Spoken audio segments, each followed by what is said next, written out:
Internet, thank you once again for joining me to talk all things vertical drama. You will see I have three people with me here, and they're here to talk about a very specific project. So I'm going to ask them all to take it in turns to introduce themselves, and then we will explain what the project is. Yes, okay. Hello, my name is Felix Merback. I am a guy who works in the industry and also worked on this really wonderful project called Game of Choice, produced by Reverse Clock Entertainment with these two lovely individuals among so many other people. And I play a character named Lafayette. Oh. Yeah, my name is Sophia Delucchi. I am thrilled to be a part of the cast of our upcoming vertical show, Game of Choice, if they decide to keep that awesome title. And my character's name is Aurora.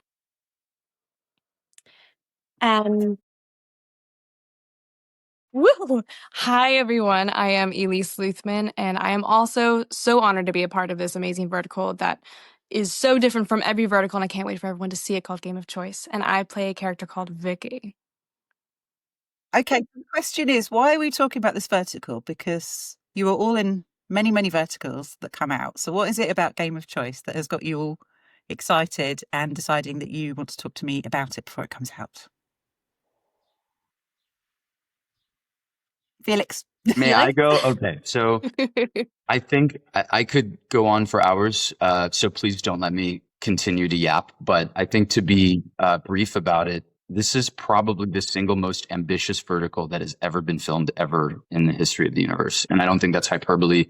I don't know the exact numbers on the budget, but we were working with equipment that you have never seen in a vertical project. And I differentiate just because when you think about big budget feature films, TV shows, some of this might be commonplace, like the dollies, the cranes that we're using, the tracks, the locations, but genuinely we were aiming to shoot something with a breadth that has never been seen in the vertical space, something with amazing locations. The scale at which we were working was huge. The cast obviously is completely stacked, and it's a totally different repackaging of a genre. So among many other things, I think those are the important points to take away, that this is probably the most ambitious vertical ever filmed. Okay, so the obvious question after that then is, what is a story that then warrants being that ambitious and telling it? Well, I think that in vertical land, everyone is super familiar with billionaire CEO, werewolf, kind of rom-com, super dramatic. And I think that the story that we were aiming to tell kind of puts that aside and goes into something really, really different. And I think that's why there's a lot of excitement bubbling up around the project. And we were really kind of lucky to get to be so open with the filming process and get to share a lot of that really neat behind the scenes stuff. I think it's just, we kind of took all of those very traditional vertical tropes and let them sit on the bench for this one. And I hope it finds the right audience. So I have to ask, because obviously so everyone should follow all of your Instagrams and socials, because as you said, quite a few of you have shared quite a lot behind the scenes. And there's an emoji that you're tending to use, which is a squid. And obviously, if you look at it, that's the first thing that happens. You go, Squid Game. So can you tell the audience how it is different from Squid Game, where it's similar, and sort of why people need to watch this as well? Well, right off the bat, I was pitched this project with the words, it's very Squid Games, Hunger Games inspired. I have never seen either of those, so I read the script. I know. Oh, Jen, your face. Oops. Yeah, I know. You haven't?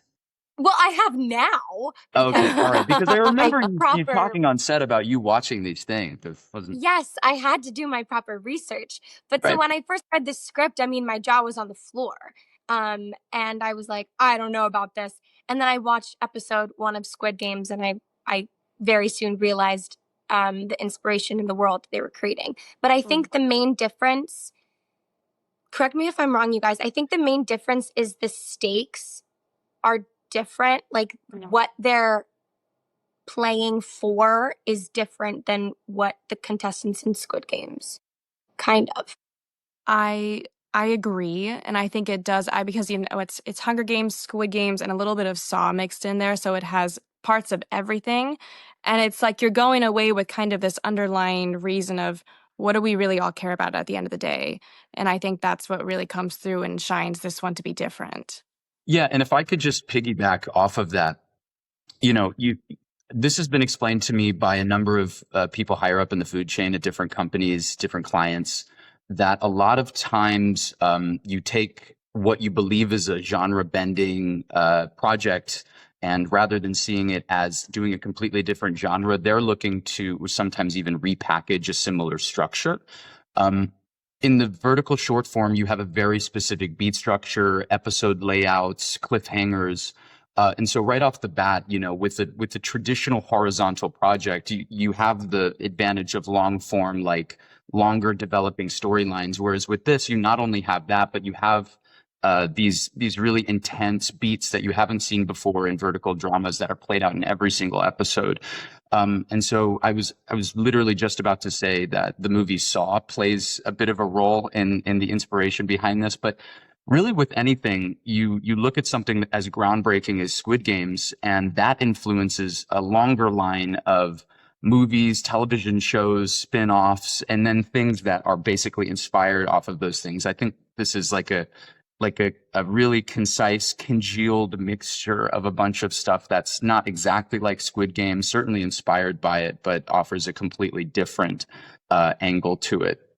Even when it comes to what type of love is represented in this movie. It's not the CEO found this girl that I love, so I'm giving up the $50 billion deal type of love. It's more familial. It's more between people who have been with each other for decades. What type of love is needed to stay together during really, really intense bouts of struggle.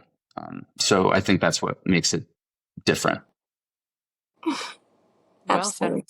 Okay, so you've sold on that. So now I want to know more. So now I want to know a bit more about each of your characters, because anyone who's looked at the Instagram will know that most of you spend a lot of time in what I would call the orange jumpsuit look. And then someone else spends most of their time in rather flashy suits. Would that be fair? Yes, correct. Your Yeah, character Elise was in the best suits possible. Elise was dancing around and killing people, and it was wild. Oh my gosh. Which obviously suggests that your character has a slightly different experience in this story to everyone else. So could you all share as much as you can about your characters and kind of how they come in? Sure. Okay. I think it is cool because everyone on this call, we each have different realms in the storyline. But I know so I play just a teenager who is Vicky. She's just kind of zoned into her own world, only cares about what she's doing and trying to get away from the stress in her life. And we're really thrown into this with my mom, finding out what really matters and what's really important. But you see Vicky have a whole arc of in the beginning, she's just a teenager who is frustrated and doesn't give a crap. And then through the end, you see the connection between her and her mom really open up. But as far as what I spent in wardrobe, it was the same the whole time. And basically everyone on set never really got to see my face clean because I always had kind of makeup on. I'll just say that. We represent very different parts of this contest / game, whatever you want to call it. And I was tasked very early on in the process with, creating this host / game show contestant, larger than life character that is very different than pretty much anybody else involved. You have the people who are participating in this game, who are in the traditional yellow jumpsuits, who are numbered, and then our really amazing wardrobe department put together, I think maybe 7 or 8 unique different suit combinations for me, so that literally with every single one of our sets, which we can talk about a little bit later, because those are just as scaled up and just as beautiful as some of the costumes that are represented therein. I guess what I can tell you is that I was made aware of this project about 6 months ago before anybody else who signed on was made aware of it. I've worked with Reverse Clock probably now 6 or 7 times. I did their first ever vertical. And so they basically came to me and were like, hey, we're not looking at anybody other than you for this role. Like, client wants to see you tape for it. We want to see your interpretation. And really all I had to work with was the fact that this guy was like the showrunner. His name is Lafayette. That's a kind of keyword. And that he needed to push the pace and be sort of this like mega maniacal, egomaniacal, like Joker-esque, larger than life cartoon character guy, but somebody that can bring it back down to reality and show you the severity of your choices in this game. So, I can't, without giving too much of the secret sauce away, like he was very different in that regard, in that he was like basically on top of this proverbial mountain, and then everybody else is climbing to the top, trying to meet him and see him at eye level. I love it. And they both did a fantastic job with by telling each of those stories. I'm still like starstruck by both of your performances. Come on, No, really. you guys, sorry to interrupt, get me but you are going, started. if you've been astounded by Sophia's performances before, I'm sure you have, you're going to be absolutely blown away by this. I promise you. And Elise, like everybody in the cast really, like every single day brought their A game, which was so important. And Sophia, man, your scenes, like I've seen some of the raw proxy files, like just of the dailies. It's insane. Like you're so good.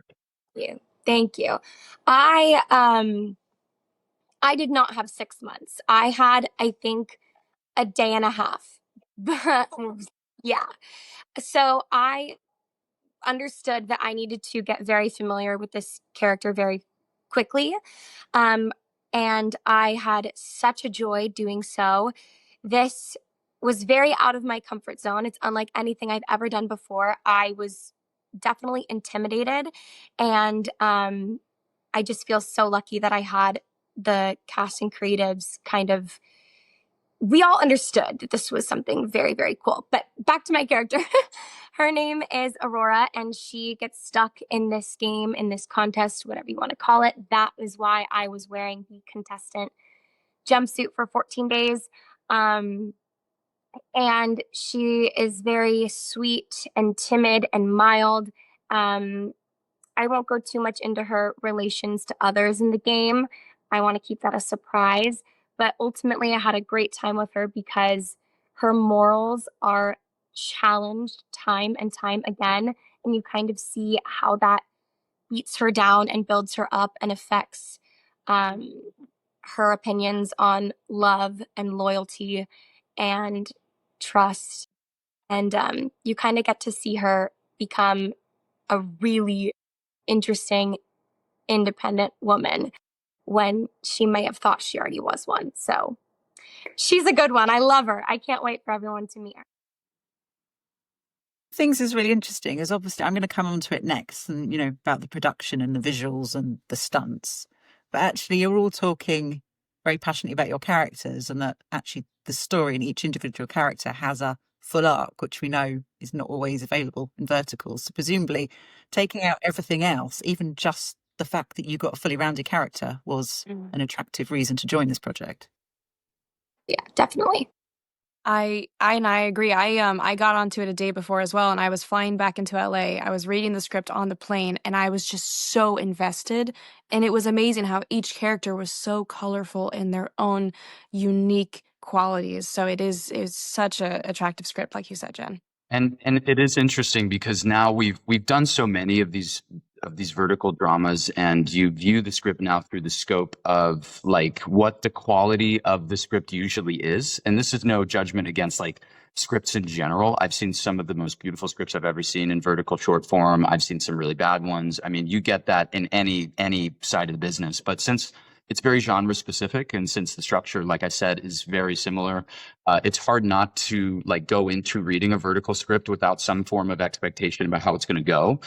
But this sort of blew my expectations out of the water in not only what you mentioned, Jen, that like each of these characters have the time to have this fully developed arc that goes from A to B to freaking Z whenever. And then So I think that's, yes, it's certainly a deciding factor in my, I guess, willingness to join the project, that it was not only completely different, but that all of these characters had time to breathe, that they had their moment to shine, and that they fit into this massive machine that we were building. So you slightly answered my next question, because Sophia and Elise, you've revealed that you came on really late. Because I was going to ask, with this project, was there like a longer pre-production prep time? Did you have rehearsal time beforehand? Because it sounds like possibly Felix had a lot of that, and it sounds like everyone else was like, and now we're on this project. How did that work? I will. So sorry, I didn't mean to jump your question, but I was basically aware of the project for 6 months, and I was actually like giving notes on the script. I mean, it was pretty early on in the process that I was involved in the project. So I guess in that regard, I had a lot more time to prepare, just because I saw every iteration of the script from like literally the first draft to what we ended up shooting with.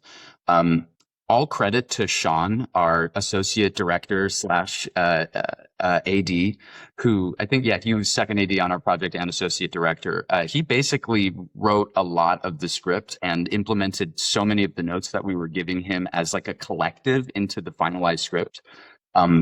Just wanted to give a quick shout out to him. And so, but then it wasn't until like, I don't know, was it 2 months ago where people were getting serious about signing on to the project? Was it like a month ago? I don't really remember, but like from the moment I was made aware of the first draft to the moment we signed on was actually quite a long process for me. So that gave me some time to like simmer in the juices of the story. The juices. What was the question, Jen? Basically, did you get any prep time, or it sounds like were you pretty much straight on to set? Yes. Just bouncing off of what Felix said, we actually did have a really neat combat rehearsal, because this is a very active script. So we had awesome stunt coordinators throughout the whole entire process, but we did meet in pre-production and have a really cool combat rehearsal and kind of prep. And we also got to, practice some weapon safety and protocols, and it was really neat. I felt pretty cool, honestly. It was pretty fun. What was the moment when you walked on set that you were like, okay, this is different, this is bigger? What was Felix has mentioned a few at the beginning, but just for each of you, what was the one that you were like, okay, we're on another level here? So Elise, you go first. Okay. I think it was day one, either day one or day two. It was the scene. First off, I just walk on, we were in this warehouse, and the setup and the design for this scene, I was just in awe looking around, the lighting, the colors, everything. I was like, this is going to be beautiful. And then you have all the cast there on this round table, and we're all giving a phenomenal performance. And I'm in the scene acting, but also watching and witnessing how this looks. I'm like, this is going to be something special. I think that was on day one. Yeah. Day one, truly. Like, we got to set, we walked in, and first of all, that warehouse is insane and intimidating. And then, there's a lot of people, a lot of crew, a lot of cast, and the equipment. I had never seen anything like it coming from a stage background. And I was just giddy. Like, it was very, very impressive. And I have also had the pleasure of working with Reverse Clock before. And, you could tell that they were pouring their hearts and souls into this. They felt the excitement. Everybody was just super eager and excited to be a part of something that pushes some boundaries. And it was really, really cool. Day one, I think, for sure. Day one, you felt it. I also have to say day one, and I'll give one singular example, and it was actually two. I'll give two. We were using two brand new RE 35 millimeter cameras with really beautiful lenses, but we were putting them on. We had not only like A cam op, B cam op, but we also had a dolly and a crane op. So like in all of these scenes, we have this this crane that's grabbing these really beautiful sweeping wide shots of some of the games that are happening. And that's when and then they were throwing the camera on tracks and like pushing each other so that we were getting these really, really awesome sweeping shots where we can run at full speed. And like the freedom that allowed us as actors was really immense. And so like on a technical level, the equipment we were working with was unlike anything I've ever seen before. And so that immediately was like, okay, we're doing something next level here. Also, just, I mean, every single person brought 110%. Cast, crew, our production design was brilliant. Lighting, makeup. I mean, wait until you see Elise's face. It's really, I mean, really just every single person went for it. So we got really lucky, really good team. So you've kind of mentioned it. So it's quite clear it's a really physical shoot. Is it the most physical vertical you've done? And kind of, I guess, if you can just each of you individually talk through physically kind of what the most demanding bit was, what you really enjoyed doing stunt-wise. Elise, take it away. Okay. Yeah, go. Okay. Because I come from a little bit of stage combat training, like way back in the day. But when I was emailing with the producer Lucas about this, he said, there's a water stunt scene. And I was like, okay. I'm like, I am scared of the water, but I am so about facing my fears. And this project was a lot in the emotional realm because my character was, screaming and crying for a lot of it. So just like me as a human, as an actor coming to set today, making sure to bring my A game and not depleting too much was something. But then on the stunt side, the water stunt was crazy. It was the craziest stunt I've ever done. I'm really grateful for the opportunity and the stunt team, the whole production, everyone. I felt like they all had my back, so I felt very safe doing something that was quite wild. I posted on my Instagram about it. Huh? There's two. Okay, so we've seen pictures of water on the floor, but we've also seen water outside and someone on ropes upside down. When are we talking? That was me. I was on the upside down. Okay, yeah. I'm sorry. I think you might win for stunts unless anyone else wants to step in. No, I mean, but no. The running water scene was insane, you guys. When I showed up to set and I saw that there was water on the floor and I knew they were going to be booking it, I mean, y'all. Yeah. I have a funny anecdote about Elise. On day one, obviously I had worked with Felix. I had worked with Kelsey. I had met Brian. I had worked with Michael Vaccaro. We're all showing up to this stunt rehearsal, and I had not had the pleasure of meeting Elise yet.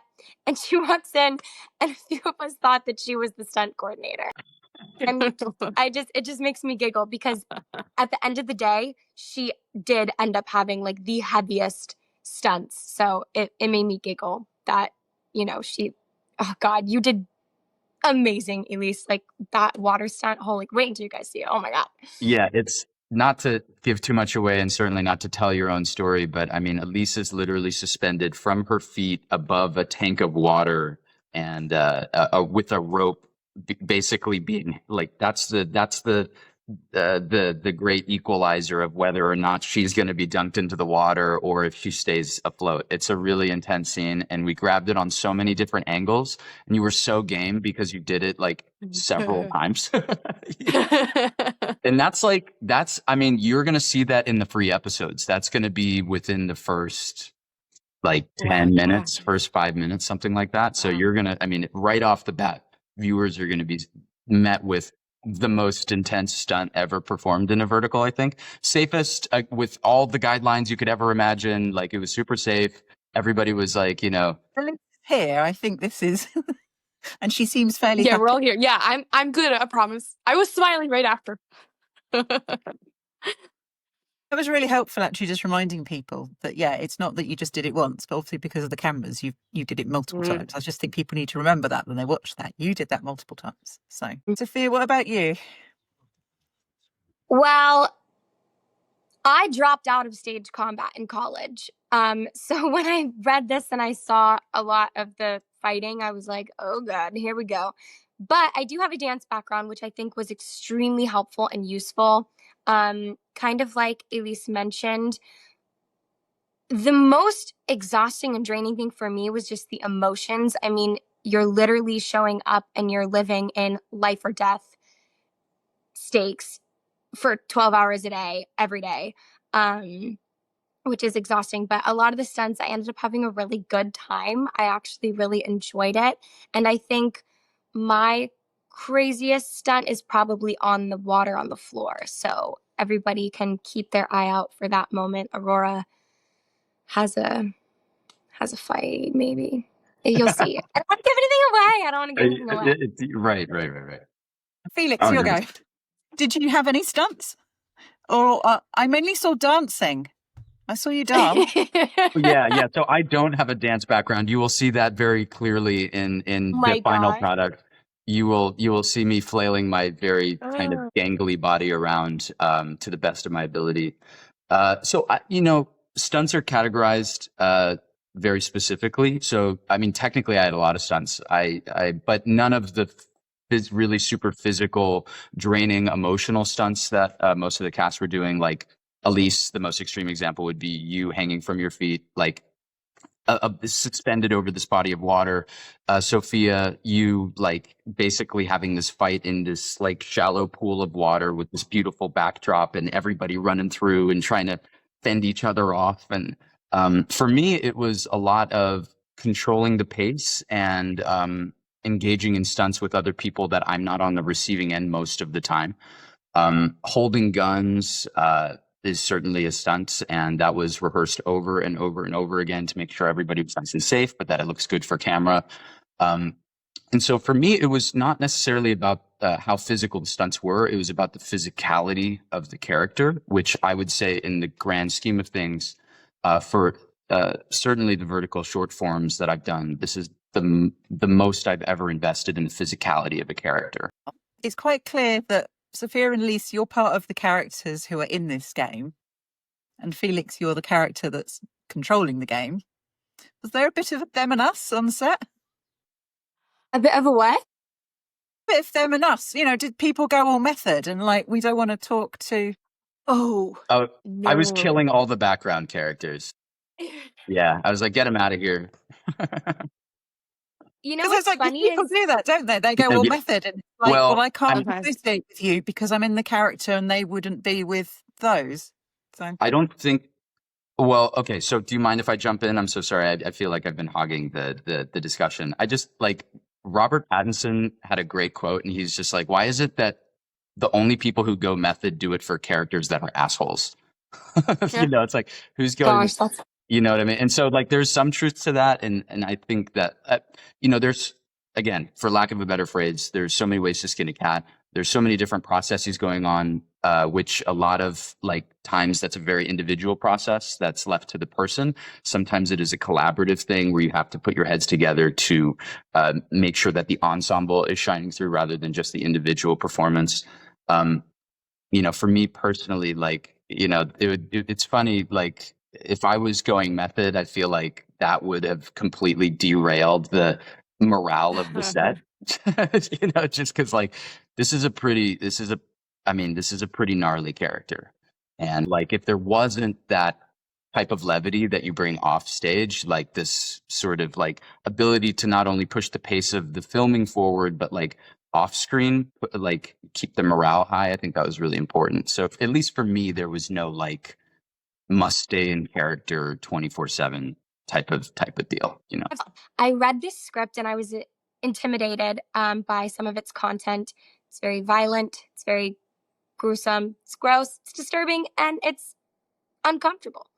And I said, wow, who is involved in this? And they told me Felix Merback and Kelsey Mascow. I said, oh, this changes things. They say Brian O'Shea, Michael Vaccaro. Oh, this changes things.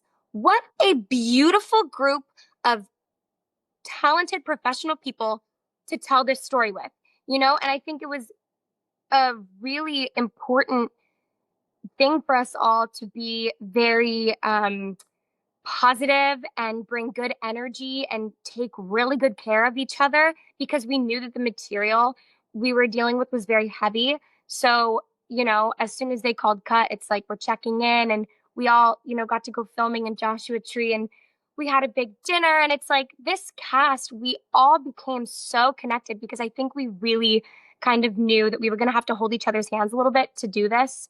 And so I don't think anyone really went method in that sense. I think we all, were deep inside our characters when they said action, but as soon as they called cut, it was very apparent that we were each other's biggest cheerleaders, and I'm so grateful for that. I agree 1000%. And to piggyback, like that's exactly where I was gonna come from, was I believe the fact that we all were so close and had each other's back, and the empathy that we all had for each other for what we were going through. Like we knew, okay, like Sophia, you have a really intense day tomorrow. And so we all just kind of banded, and like Felix, you kept the good morale and the good vibes and the good energy. And we had each other's backs, whether it was, an intense day, whether it was a banana, whether it was going to Joshua Tree and like, yeah. We can't get into the banana incident. Maybe after the series comes out, we can talk about the banana incident. Yeah. Okay. You can't just put that on the internet now and not follow no. through. Jen, I'm sorry. We legally can't talk about the banana incident. Okay, well, that's all right, fine. You can use the word legally. Okay, fine. So, yeah. But it was one of the reasons that this, I think, will do so well and was such a joy to film, is because of the cast and the crew and like how well we just were there for each other. Mm-hmm. Tell us, when you finish a project like this, that's obviously partly so draining, but also so rewarding, is there like a bit of a come down? Yes. Sophia? Yes, She had to definitely. go to work the next day. Yeah. I actually had less than a 12-hour turnaround to start a new project. So when I tell you that was the craziest game in my mind, I mean, we're in Joshua Tree. We've just concluded this really, really phenomenal thing, this project that, I mean, we all just poured everything into. I'm crying, obviously. I'm like, this was so special. And then I realized, oh my goodness, I need to get in my car, drive 2 hours back from LA from Joshua Tree, figure out who this new character is, and start the next morning. So I have to say I tried to beat the post-show depression by jumping right into something else, but I think it made it 17 times worse, because when that one ended, it was just like, whoa. Yeah, I think it's important to really take a moment and breathe and reflect, especially on a project this heavy. So I don't know, how are you guys feeling post filming? I always feel a sense of it's always bittersweet, because you come to the, I guess, the end of something that's really, I mean, even if in a world where the project was like a complete, I guess, I'm sorry, you can bleep me, but shit show. If it was really good, regardless, I mean, you spent so much time with these people, and you've probably developed at least one really close relationship with somebody on set, and it's not goodbye, it's until I see you again. But that until I see you again, it's like you don't really know when that's going to happen, and then maybe the project comes out and that's refreshed a little bit. But that's sort of that's the life of the actor in some way. You're going to work with the same people again, most likely, but you get so close, and then everybody says like, "Oh, let's hang out, like let's go get drinks," and then I would say 90% of the time that never happens, and so you are left with a bit of a you open yourself up, and you're vulnerable with these people, and they've seen the innermost workings of not only your process but who you are as a person, and then you just kind of walk away and wait for the project to come out, and that is sort of a weird thing that we deal with. But since we've done it so many times, and especially since we got so close with each other on set with this project specifically, I feel like it was a little bit easier, but it also, I guess, on the same level made it harder, just because like I love these guys.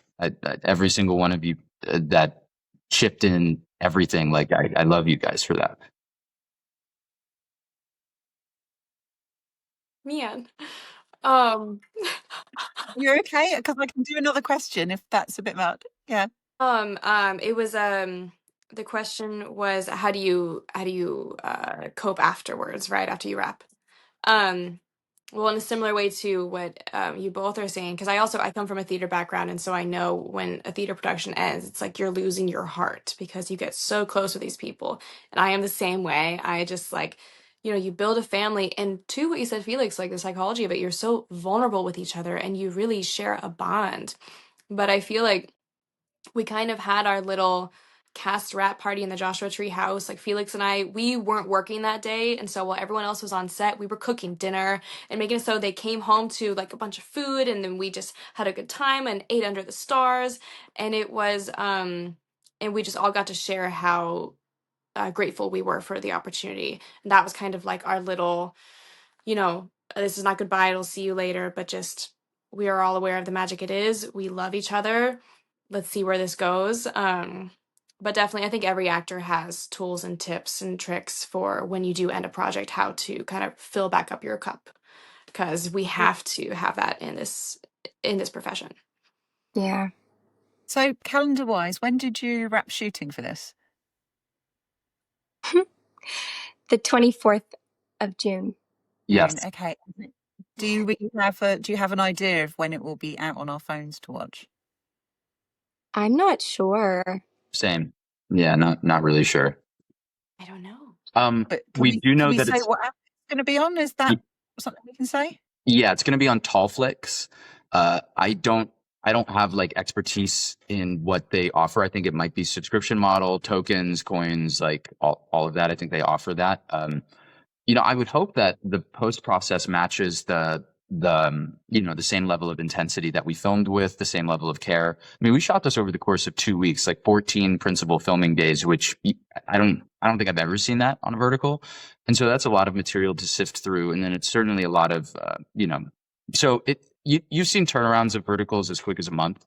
I've seen sometimes it takes 6 months. So I would say anywhere from 1 to 6 months. Okay. So we can say maybe up to 5 months from now, and hopefully we'll have something 5 by months. Christmas. Yeah. Sometime in 2025. Okay. Yes. So which means that then it would be eligible for the awards next year, you see. That is true. Talking to fans, we're all like, no one can remember anything. So I think you all have a better chance if something comes out later this year, because we might be able to remember it. So True. What are your hopes for Game of Choice then when it comes out? What do you hope that it does for verticals, and also what do you want viewers to take away from it? I hope that it finds the right audience. I hope that the audience can recognize what it is we were attempting to do and what boundaries we were hoping to maybe expand. And I hope that it encourages creatives to, how do I want to say this? I just hope that it provides some bravery when it comes to storytelling in the vertical space. I think that we are all so happy and joyful in vertical land, and I adore the stories that I've gotten to tell. Truly, truly, I do. And I'm so grateful that so many people like watching them. But I think it is exciting that maybe we could use the vertical space of filmmaking and storytelling to share some other narratives. That's what I hope. I also hope that it will just widen people's minds for where we can take this. Because I think as this media platform is growing, more and more views and people are coming to it, like we have the opportunity to just raise the bar so high and play with it and be brave, like Sophia said. But it's a wild ride of a story, and I hope people will enjoy it and just be in love with the different take that it's bringing to the media form. Felix, are you all right if I jump in before you? Is that okay? What's that? Can I jump in before you? Is that okay? Yeah, please go ahead. Because obviously, as you know, I've spoken to journalists and stuff and tried to explain verticals. And obviously, one of the questions they've asked me are like, does your husband watch them? And I'm like, no. and do your teens watch them? And I'm like, no. And I'm like, well, my husband wouldn't be interested in like a romantic comedy. He's not going to watch that, whatever format is on. And my teens want to watch something cool. And I would argue that generally, if you're a 15-year-old, most verticals probably don't quite tick the cool. I think that this is the sort of story that can widen verticals out to that sort of audience. Exactly. And the other really interesting thing as well is, I mean, this happened in the UK this week. There's suddenly been a load of press of verticals, and the one that they've clung to is a version of Pride and Prejudice, because they can go, all right, we recognise that. So we recognise BBC Pride and Prejudice, and now we can recognise vertical Pride and Prejudice. And I can see this having the same effect for people coming in of, we recognise that kind of Hunger Games, Squid Games thing. This is how you do it. So I kind of think this could go potentially very, very big because of that. But I will let Felix go from there. Yeah, agreed. I mean, even if you see something within the same canon as what you would expect with a vertical drama, like I would actually point to something like Breaking the Ice as being the ground zero for like the sports drama in the vertical space. And then it really only took that for people to say, oh, look, like we can do the hockey thing, we can do the basketball thing, we can do the football thing. Like it widened everybody's perspectives.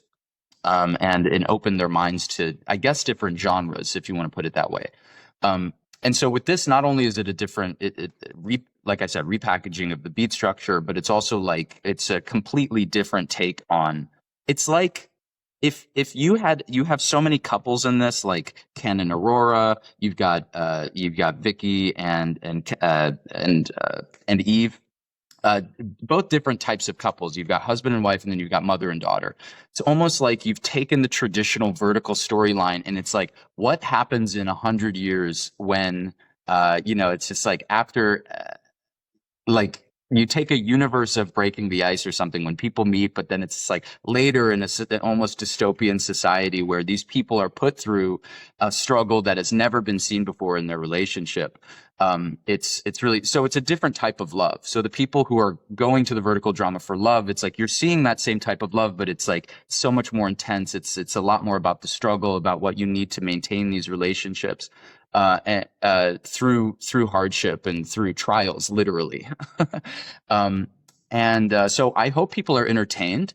I hope that they can go to it for, in some way, like, I wouldn't say it's necessarily like comfort food, but it's like with any vertical, when you can just like watch a whole movie in a minute, and then it's like there are 54 whole movies in a series. There is something comforting about that, where you could, it's addicting. And so we really did a good job with that on this production.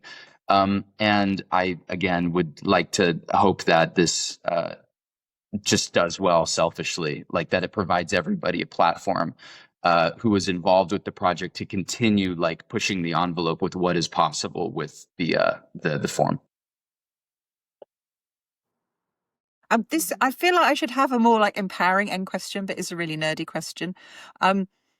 Because one of the things is, I think it's also interesting is obviously you're mentioning all the technical, the filming, because I think that's the other thing of people I've talked about, of them just trying to get their head around how do you film for that. And it feels like if you've got a project like this where you can do all this, but fit it in a vertical frame, that's also really exciting for showing the wider industry what's possible.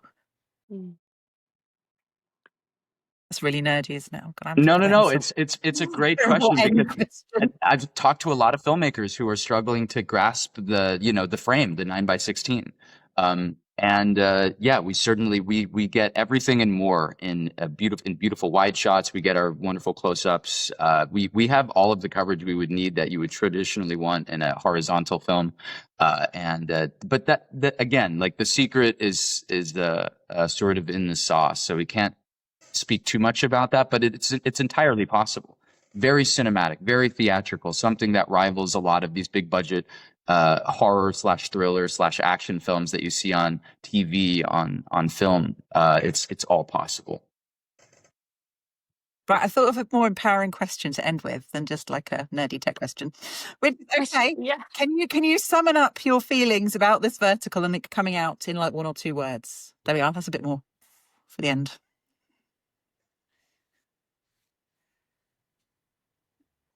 Yeah. I'm calculating. Grateful. Okay, I already got it. I don't think just say grateful, hopeful.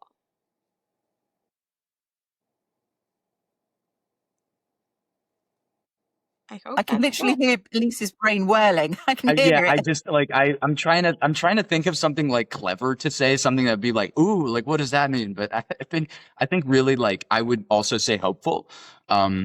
I agree with Sophia. So hopeful and uh sort of intrigued. I would say intrigued. They're the feelings that we have or the feelings that we describe it? But yeah, your personal feeling. What's the word that pops into your head? Just how you Oh, feel about it all. excited. Like, can I say like balls to the wall? Just so excited, just like going crazy. Yeah. Are those my two phrases? Can I use It's that? fine. Yes. And I'm expecting all the stunt bookings to come in for you now. This is like your new future, as which is shame because you were very good at kicking boxes over, but I feel Thank you. Thank you. Oh, I see I just that. want to say thank you so much for all of your time. So for fans who are keen on this, what's the best thing they can do in the meantime? Presumably just follow all your social accounts and just keep there for updates and so on. Is that right? Yeah, I would say we're all going to be pretty excited and post as many updates as we can. Also follow Reverse Clock. They'll post updates, hopefully. Yeah. You'll see it all on the socials. Yeah, Yeah. follow closely. Like this is just a taste of what's to come. I'm sure that there's going to be a whole push for the project whenever it starts. And so like I hopefully this is the seed that plants some of the interest if it hasn't been planted already. Just stay tuned and save up the coins. Yeah. Thank you so much for meeting with us, Jen. We were so excited to talk to you. And it's always great to see you.